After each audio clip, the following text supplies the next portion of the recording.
Ki Khubor Ka Bate Se TV. ICFA University Meghalaya is now open for admissions for the academic year 2025.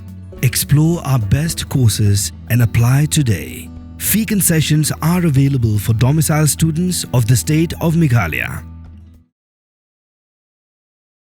Unong yalam ka BJP Meghalaya State Unit uba ALHEC uba longru Menteri ka Sarkar Jala haka sautarik unaitung arajar arpsan ulayathu baka Sarkar kadang penkre ban Treikam no ya ka Meghalaya Residents Safety and Security Act haka Jala haka jing ekran bat kilat pathai khubor uba hek ulaong baka BJP kalong ka bakloy ban a jingrap ya ka Sarkar Jala ban yakren bat ka Sarkar pedeng haka baidai bat ka jingdawa ya ka inner line permit bat ulaong ru ba Lada ka Sarkar pedeng ka a jingmenjor ban Treikam ya ka ILP ki Nongshong Shnong kari India ki bawan rung sapo ka Jala Meghalaya kimdei Satya ban Shah Pyndik. Government, they are in the job for reintroducing the MRSSA in the state of Meghalaya. But ILP, BJP is mum on the issue. See, that is the call has to be taken from the central government on this issue. But state BJP, are you taking up enough? We have to go with the state government, whatever the state government is taking an issue, the party BJP also will agree with that. If we as the government, we are taking this decision, the BJP, state BJP also we are agree to the decision taken by the state government on any issues. I am not a person to judge this. Until unless we implement, then we'll be able to judge.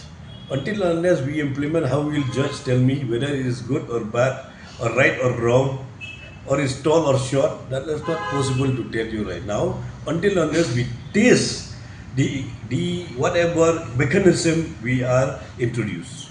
So, in case if the ILP is implemented, there are also some concerns with it. See, it's simple. If you introduce any kind of mechanism, if MRSA or any the ILP, all citizens of India should not be harassed, nor any human being should not be harassed. That is my clear view and my clear point.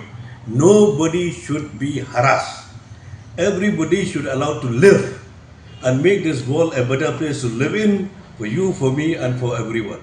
Pidan dukan marbam ndai compare la ka barin ka pidi harut surok ni ka bahe kum ki restaurant bat ki wei ni pishat roti shat kiek bat ki wei na ka benta ka koi ka khya chongi pat ba nong bam nong di pat ba pinyo ka jing shania naki pidan kam bandon de ka license ka papaka ka bala ithu da ka an kata ka Food Safety and Standards Act arajar henril link ba ka section lai phoi iwei kamde ka ba pinyo ka license pila ba na apply ka online link ba ka website foscus.fssai.gov.in da ka ba pihap pan upload ru ki kod kisla badan kam kat kum ka jajing kam jongpi pila ru banyak kendo ki designated officers lani food safety officers ke badan hak office Treikam jongu lani ke district medical and health officer habaro ke district ke badan Meghalaya latno tang